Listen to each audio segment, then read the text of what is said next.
बच्चों, welcome to our channel X Y group defence academy. तो कल की क्लास में आपने पढ़ा होगा, मैंने जो टॉपिक पढ़ाया था काइनेमेटिक्स में। कल मैंने काइनेमेटिक्स शुरू की थी और उसमें आपको गति के बारे में बताया था। तो आपने क्लास देखी होगी, आपको अच्छा लगा होगा। आगे मैं काइनेमेटिक्स को आगे स्टार्ट कर रहा हूँ। तो कल के हमारे टॉपिक थे, लास्ट टॉपिक थे हमारे औसत चाल और औसत वेग, मतलब average speed and average velocity. आगे उनको ही मैं दोबारा से बता रहा हूँ आपको। देखो यहाँ लिखी है औसत चाल और औसत वेग लिखे हुए हैं, ठीक है। उनके फॉर्मूले मैंने आपको बताया था कि औसत चाल का फॉर्मूला क्या है और औसत वेग का फॉर्मूला क्या है। तो औसत चाल होता है आपका कुल दूरी बट्टे कुल समय, जितनी दूरी चली गई हो और जितना समय उसको लगा हुआ चलने में, उसका जो रेशियो होता है वो होता है आपका औसत चाल। और औसत वेग क्या होता है तुम्हारा? कुल विस्थापन बट्टे कुल समय। तो विस्थापन और दूरी के बारे में मैंने आपको पहले बता दिया था, ठीक है। तो आगे देखो, अभी पहले इसको देखते हैं औसत वेग को।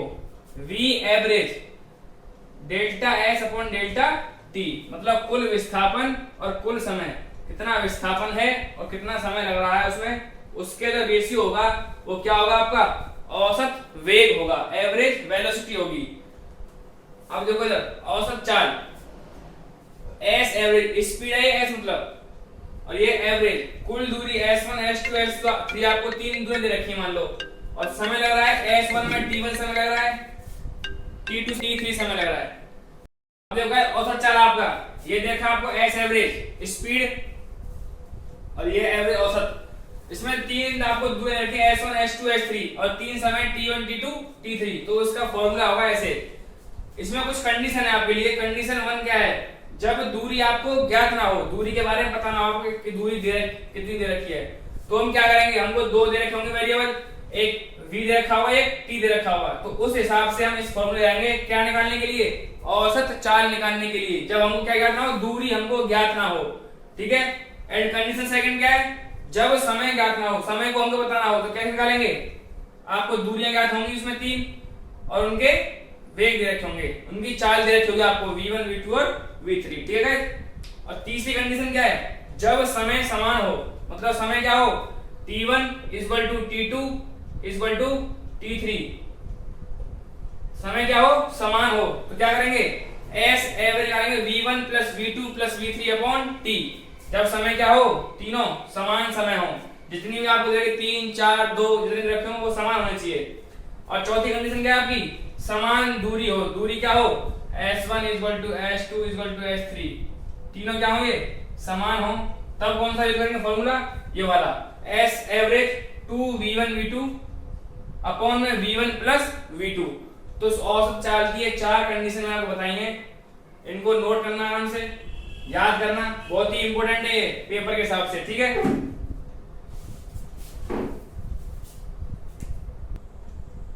देखो गाइस, आपका पहला क्वेश्चन है।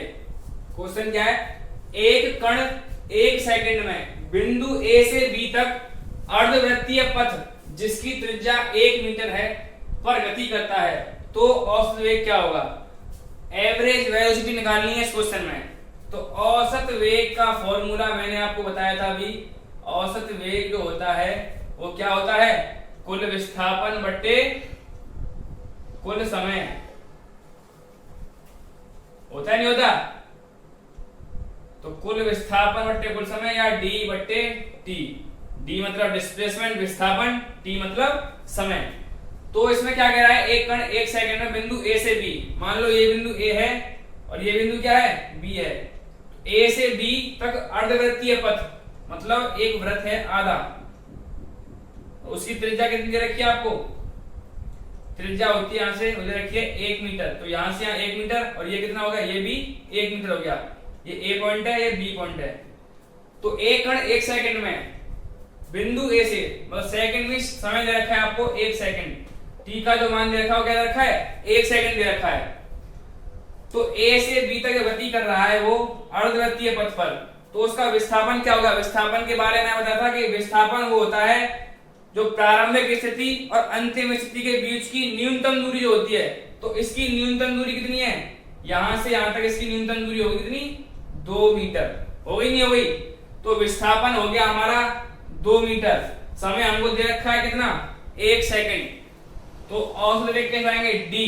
डी मतलब विस्थापन 2 है हमारा और टी समय कितना है, 1 सेकंड है।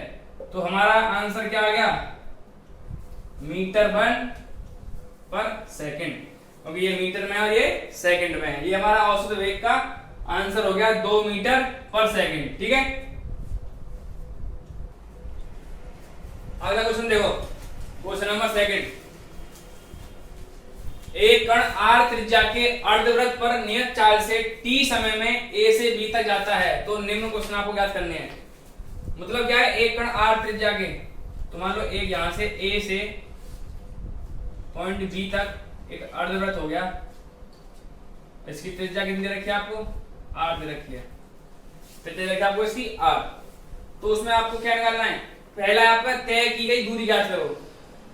तो दूरी यहां से चलाइए ए से पॉइंट से ऐसे करके बी पॉइंट तक, तो ये आपका कितना हो गया यहां से यहां तक, ये हो गया आपका दूरी हो गया आपकी पाई, और इसकी त्रिज्या कितनी है, आर है। तो तय की गई दूरी कितनी हो गई, पाई आर। हो गया नहीं हो गया। आपका विस्थापन, विस्थापन होता है अंतिम स्थिति और प्रारंभिक स्थिति के बीच की न्यूनतम दूरी। तो यहां से यहां तक आर, तो ये भी क्या हो गई, आर हो गई। तो ये पूरी क्या हो गया, इसका विस्थापन हो गया ए से बी तक जो सीधी लाइन है। तो आर और आर कितना हो गए, 2r। ये क्या हो गया आपका विस्थापन हो गया। ठीक है, तीसरा है आपका औसत चाल, मतलब कि कुल दूरी बट्टे कुल समय, कुल दूरी बट्टे कुल समय। तो कुल दूरी अभी निकाली हमने कितनी है, पाई आर, और कुल समय कितना है, T, pi R upon T. समय दे रखा है आपको टी। औसत वेग मतलब कुल विस्थापन बट्टे कुल समय। तो विस्थापन कितना है आपका 2r, और समय कितना है आपका t, 2r अपॉन टी। तो आपको यहाँ पे फर्क दिखेगा, औसत चाल और औसत वेग में क्या फर्क है। यहाँ पे 2r अपॉन टी आ रहा है, यहाँ पे पाई आर अपॉन टी आ रहा है। यहाँ पे दूरी आती है ऊपर, और नीचे यहाँ पे क्या आता है, विस्थापन आता है। कुल विस्थापन कितना है, यहाँ पे 2r है, यहाँ पे पाई आर है केवल कुल दूरी। ठीक है, तो ऐसे बहुत सारे क्वेश्चन आते हैं आपके एग्जाम में, होते इजी हैं बट उनको समझना बहुत कठिन होता है। तो जो समझ जाएगा वो क्वेश्चन कर देगा। ठीक है, हमारा देखो अगला टॉपिक है तात्क्षणिक चाल और तात्क्षणिक वेग। ये हमारा अगला टॉपिक है। ठीक है, अभी मैंने आपको औसत चाल और औसत वेग के बारे में बताया था, कुछ सवाल कराए थे, क्वेश्चन कराए थे। देखो अभी तात्क्षणिक चाल और तात्क्षणिक वेग की विमा और मात्रक दोनों के समान होते हैं, LT-1 LT-1, यहाँ पे मीटर पर सेकंड और मीटर पर सेकंड, क्योंकि वेग और चाल का मात्रक समान होता है मीटर पर सेकंड। ये फॉर्मूले इनके ds अपॉन dt, यहाँ पे dr अपॉन dt। यहाँ पे dr दूरी वाला है और ये विस्थापन वाला है। कल आप बता रहा हूँ डेल्टा टी और dt क्या होता है, ये होता है ज्यादा समय के लिए, और ये dt होता है बहुत कम समय के लिए। ये होता है आपका बहुत कम समय के लिए, और ये आपका होता है ज्यादा समय के लिए। तो ध्यान रखना dt का प्रयोग कहां करते हैं और डेल्टा टी का प्रयोग कहां करते हैं। dt वहां आएगा जहां कम समय होगा, यहाँ पे dr है तो कम विस्थापन होगा, यहाँ पे ds है तो कम दूरी होगी, उसके लिए इनका प्रयोग करते हैं। ठीक है, ये याद रखने वाले पॉइंट है, इंपोर्टेंट पॉइंट है दोनों।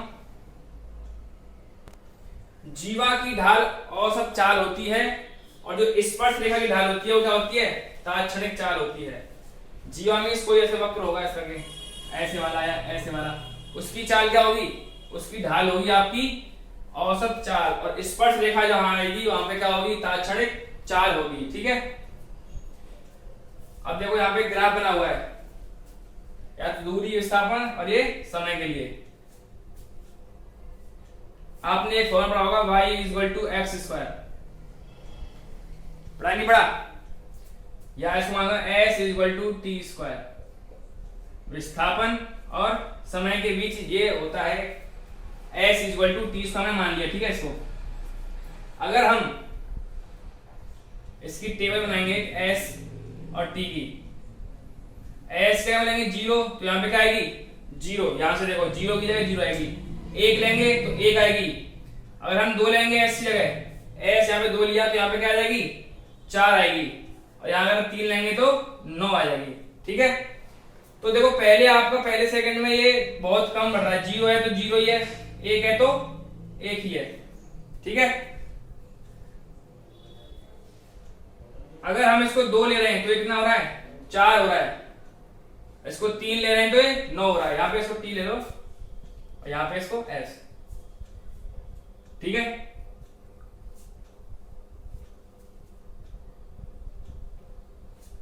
अब देखो आगे, तो धीरे धीरे क्या हो रहा है आगे बढ़ता जा रहा है। समय हमने 0 सेकंड था तो 0 पे हमारी होती है विस्थापन, समय 1 हुआ तो विस्थापन भी 1 पे है, समय हमने 2 कर दिया 2 सेकंड तो विस्थापन कितना हो गया एकदम 4 बढ़ गया एक साथ, समय हमने 3 सेकंड लिया तो विस्थापन कितना बढ़ गया 9 बढ़ गया। तो आज इसमें ग्राफ बनना है, मान लो यहाँ 0 है तो विस्थापन भी 0 है, समय भी 0 है, यहाँ 1 यहाँ 2 यहाँ 3। अगर हमारा समय 1 सेकंड हुआ तो विस्थापन भी कहां चला गया हमारा 1 सेकंड 1 मीटर चला गया। समय हमारा हो गया 2 सेकंड तो विस्थापन कहां चला गया हमारा 4 मीटर पे। हमारा समय हुआ 3 तो विस्थापन कहां चला गया हमारा 9 पे। तो पहले 0 से 1 फिर 1 से 4 में कितना बढ़ रहा है, पहले 1 बढ़ा है फिर 3 बढ़ा है फिर 5 बढ़ा है, तो कंटिन्यूअसली बढ़ता जा रहा है, 1 के बाद 3 बढ़ा फिर 5 बढ़ गया, आगे आगे और बढ़ जाएगा ये। तो इसका जो ग्राफ का जो वो होगा स्लोप होगी वो कैसे होगी वक्र की ऐसे स्लोप होगी ऐसे, ये इसकी स्लोप है ग्राफ की।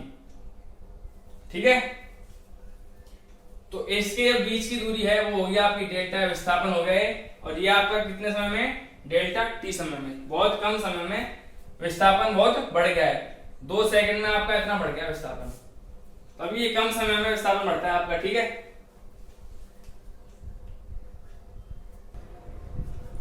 देखो क्या लिखा है औसत चाल और औसत वेग में संबंध। तो आपने इसके बारे में पढ़ तो लिया होगा, औसत चाल और औसत संबंध में ये हमेशा कैसी रहती है पॉजिटिव, और ये पॉजिटिव नेगेटिव और 0 भी हो सकती है। तो इनके बीच में संबंध कैसे होगा, औसत चाल बड़ी हो सकती है और बराबर भी हो सकती है किसके औसत वेग के, ये इनके बीच में संबंध है, इंपॉर्टेंट है। मैंने आपको पिछली क्लास में दूरी और विस्थापन के बीच में बताया था, आज औसत चाल और औसत वेग के बीच में संबंध है, ग्रेटर देन और इक्वल टू हो सकता है औसत वेग के। ठीक है भाई, औसत चाल या तो बराबर हो सकती है या फिर बड़ी हो सकती है किसके औसत वेग के।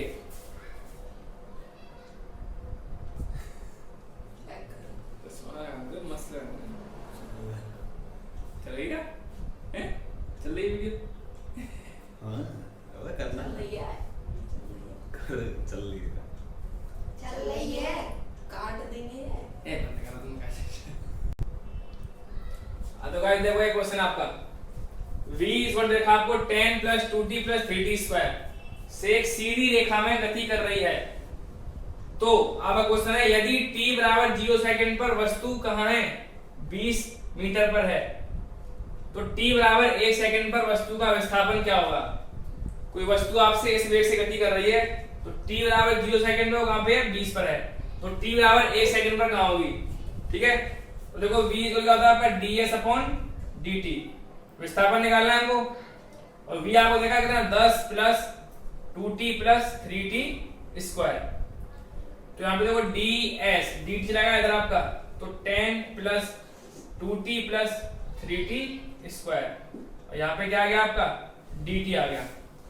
तो इसको करेंगे थे इंटीग्रेशन का साइन लगाएंगे, ds = integration 10 + 2t + 3t square, और ये हो गया आपका dt। क्योंकि कम समय को निकालने के लिए हम क्या लगाते हैं इंटीग्रेशन का साइन लगाते हैं, और कहां से लगाएंगे 20 से s तक, और ये 0 से t तक, तो 0 से t मतलब 1 तक, क्योंकि 0 से कहां चल रही है वो 1 तक जा रही है, और ये 20 से हमको विस्थापन निकालना है कितना आएगा। ठीक है, तो ये क्या हो जाएगा आपका s - 20 upper limit minus lower limit, और ये हो जाएगा आपका इसका इंटीग्रेशन है तो 10t + t square + t cube, और 0 से 1 तक इसकी लिमिट हो जाएगी।